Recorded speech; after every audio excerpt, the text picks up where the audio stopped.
नाम के गांव में एक बुरा आदमी रहता था। वो अपने घर के आगे ही एक ठेले पर फायर मंचूरियन खादी रोस्ट बनाकर बेचता था। पहले रोटी को तवा में तेल डालकर अच्छा पकाकर उसके बीच में वेज मंचूरियन डालकर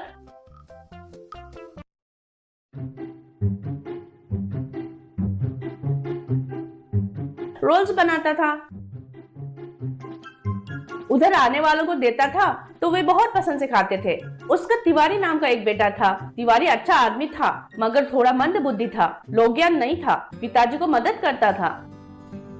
एक दिन पिताजी, बेटा तिवारी, मैं और ज्यादा दिन नहीं जीऊंगा जैसा लग रहा है। मेरे मरने के बाद व्यापार को तुमको ही संभालना होगा। तुम्हें मुझे 3 वादे करना होगा और उनका पालन करोगे कहकर मुझे वादा करना होगा कहकर हाथ दिया। तब तिवारी, बताइए पिताजी, वो क्या है? जरूर पालन करूंगा कहकर वचन दिया। फिर पिताजी, पहला वाला, तुम घर से दुकान जाने के लिए धूप में पैदल नहीं जाओगे। और दूसरा, हर रोज तुम सिर्फ चावल ही खाओगे। फिर तीसरा, तुमको हफ्ते में 1 बार शादी करना होगा कहा। तब वो सलाह कुछ भी न समझकर तिवारी सर खुजाने लगा।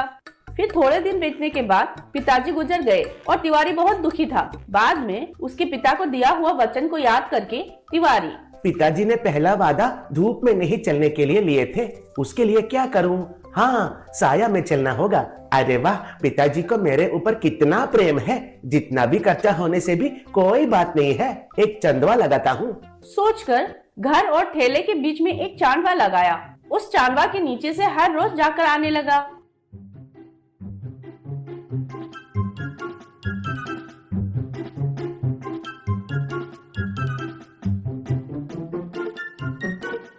और तीनों वक्त पर सिर्फ चावल ही खाने लगा। थोड़े दिन के बाद वो खा खा कर बहुत थक गया।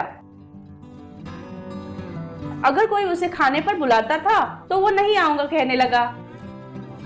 एक दिन शादी का दलाल आकर, बेटा, अब तुम्हारे लिए रिश्ता लाना मुझसे नहीं होगा।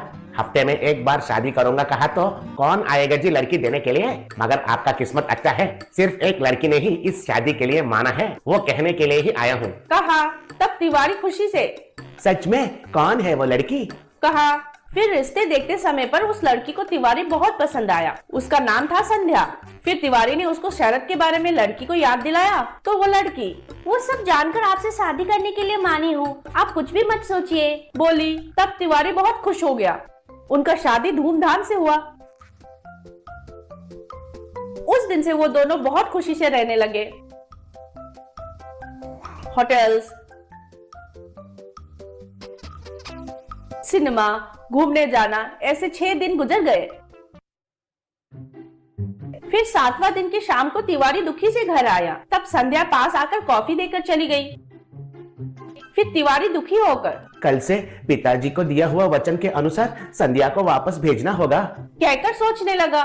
उस रोज उसको नींद नहीं आकर बेचारा बिस्तर पर गहरे सोच में पड़ गया था। फिर अगले दिन तिवारी, संध्या, मुझे माफ कर दो। दिया हुआ वचन के हिसाब से 1 हफ्ता हो गया है, तुम तैयार हो जाओ, मैं तुम्हें तुम्हारा घर छोड़कर आता हूँ कहा। तब संध्या, मैं कहीं पर भी नहीं आऊंगी। तुम्हारे पिताजी बहुत बुद्धिमान व्यापारी थे, बेटे पर बहुत प्यार था, वैसे आदमी तुमको ऐसे सलाह क्यों देंगे? उन्होंने दिया हुआ सलाह को आपने गलत समझा, बोली। तब तिवारी को कुछ भी समझ में नहीं आया और देखते रह गया। तब संध्या, हाँ, पहले शरत में तुम धूप में नहीं जा सकते। इसका मतलब ये है कि तुम सूरज आने से ही पहले जाकर व्यापार करके सूरज डूबने तक व्यापार करके वापस आने के लिए। मगर ऐसा नहीं कहा है कि चांदवा लगाकर उसमें चलने के लिए। और दूसरा शर्त ये है कि सिर्फ चावल ही खाना है। इसका मतलब ये है कि बेकार में बाहर जाकर बेकार का खाना खाकर पैसा और सेहत को नुकसान नहीं करने के लिए कहा है, मगर खाना खाने के लिए ना जाने को नहीं कहा है, बोली। तब तिवारी आश्चर्य होकर, उनके बातों में इतना अर्थ है क्या? सच में? मगर ये तीसरा शर्त क्यों ऐसे रखे हैं? कहा। तब संध्या, उसका मतलब ये नहीं है कि हर हफ्ते एक लड़की को शादी करना, बल्कि ये है कि जो बीवी लाते हो उसको बहुत प्यार से देखने के लिए, उसके साथ मिलजुल कर अंत तक प्रेम से जीने के लिए कहा है, बोली। तब तिवारी, हाँ, सच है संध्या, मुझे अभी समझ में आया। तुम चली जाओगी सोचकर कितना दुखी हो गया है, तुम्हें पता है? तुम जैसी समझदार बीवी मिलना मेरा भाग्य है कहकर पास में लिया। उस दिन से दोनों मिलकर बंडी में फायर मंचूरियन खादी रोस्ट बनाकर उसे बेचकर खुशी से जीने लगे।